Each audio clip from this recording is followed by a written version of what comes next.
ponto que eu acho interessante para a gente analisar essa situação é a questão da falta de empatia do manipulador.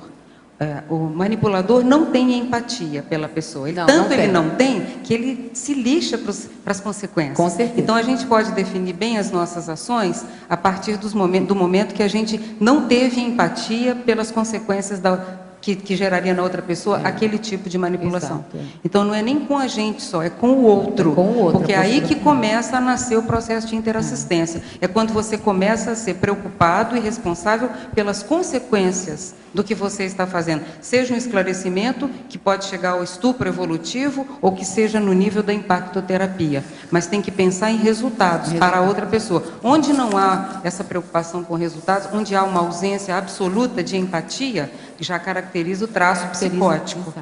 Já é um traço psicótico, a ausência de empatia. Então, eu vejo que a gente pode bem analisar, usar como elemento aferidor para os nossos atos, quanto se teve de responsabilidade pós-esclarecimento, entre aspas. O esclarecimento esclareceu, a pessoa ficou de pé ou ela caiu, ela se desestruturou. Então, a questão da empatia vai traduzir muito. A empatia cosmoética é lógica. É a empatia cosmoética. A TENEPS traz ajuda muito nesse sentido. Depois que comecei a fazer TENEPS, tanta coisa ficou clara para mim, tantos trafalhos meus se evidenciaram, assim, na cara de pau mesmo, na frente, assim, em todos os sentidos. Anália, a Rosa aqui, vocês duas agora colocando uma interface aí dessa situação, eu refleti aqui sobre a questão da TACOM, né? A questão do sim, sim, do agradar, né? É tudo um jogo de manipulação. Porque se não há, em nenhum momento, por parte do assistido, uma vitimização, digamos, ele já está interconsciencialmente ligado com a situação, então ele também faz parte desse pacto de manipulação, né? Eu fiquei pensando nisso agora. No caso da TACOM, Rosa, eu vejo que há uma falsa empatia. Na verdade, a pessoa é empática pelo sofrimento da pessoa para mantê-la naquele quadro. Porque com aquela consolação ela não vai a lugar nenhum. Ela continua do mesmo tamanho que ela estava antes. Então, é fazer curativo em cadáver, como se diz.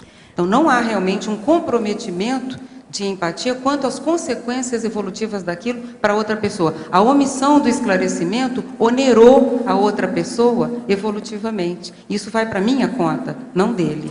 Exato. Pois é, mas ele também tem, se for analisar por esse lado da responsabilidade de ambos nesse processo interconsciencial, o manipulado também tem culpa, porque ele tem uma intenção. Ele tem, você vê, Rosa, até o nível em que ele se encontra menor de esclarecimento, de uma certa forma é um atenuante para ele, mas não é para mim que já tenho o esclarecimento. Exato. Quanto mais esclarecido, menos atenuante. Exatamente, é isso mesmo. Quanto mais lucidez, quanto mais conhecimento, quanto mais conhecimento mesmo, mais informação, maior a responsabilidade, né? Então, na TACOM, uma coisa que me chama muita atenção na TACOM é o fato de o manipulador, ele tem mais conhecimento, ele sabe mais e ele sonega. Por quê? A pessoa manipulada, ela entra com a vitimização, geralmente a TACOM, ela vive da auto-vitimização, está de acordo com isso, não é? Ela vive da auto-vitimização e a manipulada, ela fica viciada naquela TACOM. É quase um vício. É um feedback. É um vício. Né? Ela precisa. Ela tem um ganho, sim. Ela tem um ganho aí. Né? É um ganho pequeno, mínimo.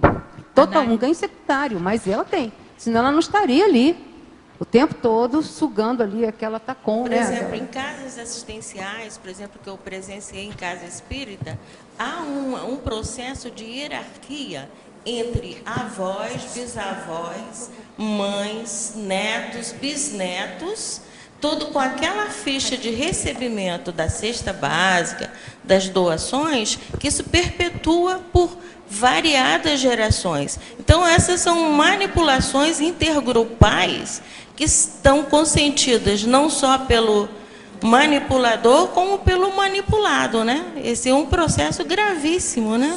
De TACOM, né? E cria prisão, interprisão também. Anália, do mesmo jeito. Interprisão grupal, né? Uhum. Obrigada. Eu estou aqui atrás de você, no mesmo setor. As doutrinações impondo verdades absolutas. Me parece que aí você está apontando o grande busilis em relação a TACOM. Aonde está, né? Neide? Oh, desculpe, na fatologia. A última frase de fatologia, já na página 25. As doutrinações impondo verdades absolutas. Ah, certo. Isso aí tem razão. Anália. Essa aí remete a TACOM. Uhum. Necessidade de... Não. Ah, tá. As doutrinações impondo verdades absolutas. Perfeito.